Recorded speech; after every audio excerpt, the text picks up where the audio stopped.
Who is Unknown Man E? Can a modern forensic investigation finally identify the mummy, known as the Screaming Man? The first scientific examination took place in 1886. His coffin was made from expensive cedar wood, but it was blank, totally unadorned.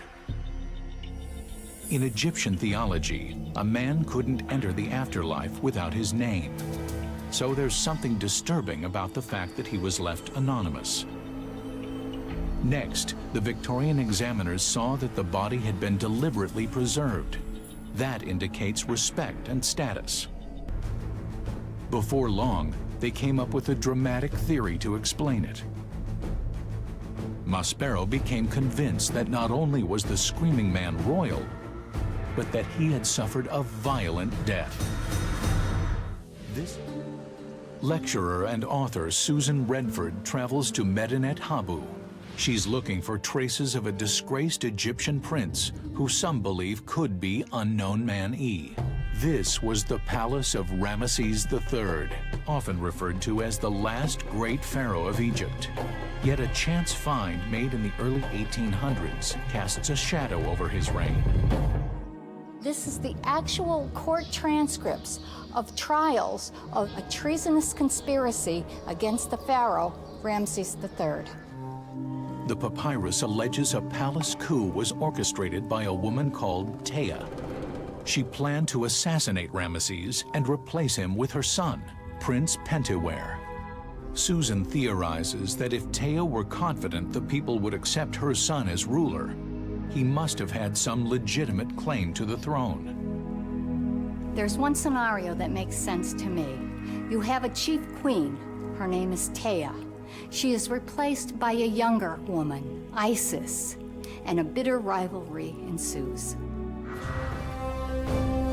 Susan believes Pentuer could be Unknown Man E.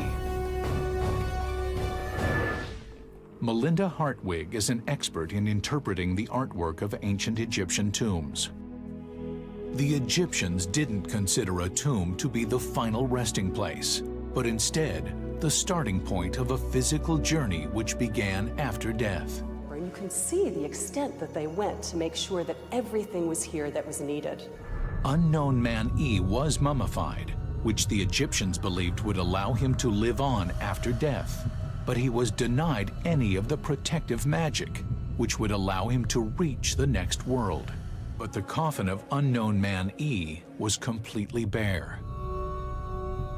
Not only that, the essential protective items normally placed inside the coffin were missing. And most surprising of all, the sheep or goat skin found around the mummy of the Screaming Man may have been considered ritually impure by the ancient Egyptians. Some experts have concluded that for the Screaming Man to be buried in this manner means that whoever he was must have died in disgrace. The forensic examination of Unknown Man E is now underway. What Dr. Hawass and his team are hoping for is a clue, some hard evidence which will allow them finally to give Unknown Man E a name. What I can say about this mummy, number one, is the age. And I would assume between 25 till 40 years of age. This estimate is based on a number of factors, like the condition of key joints and the appearance of the teeth. Until now, most people believed that the Screaming Man died young.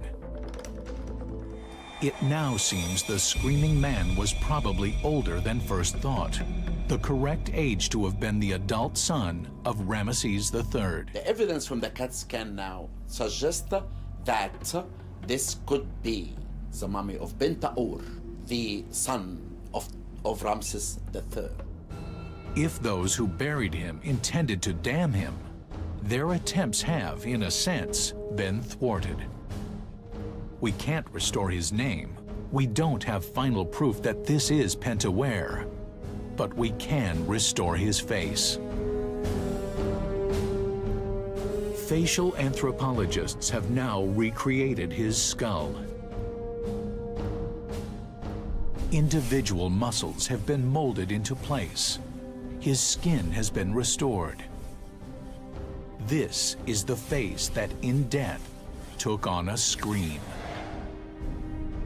The face of the Screaming Man.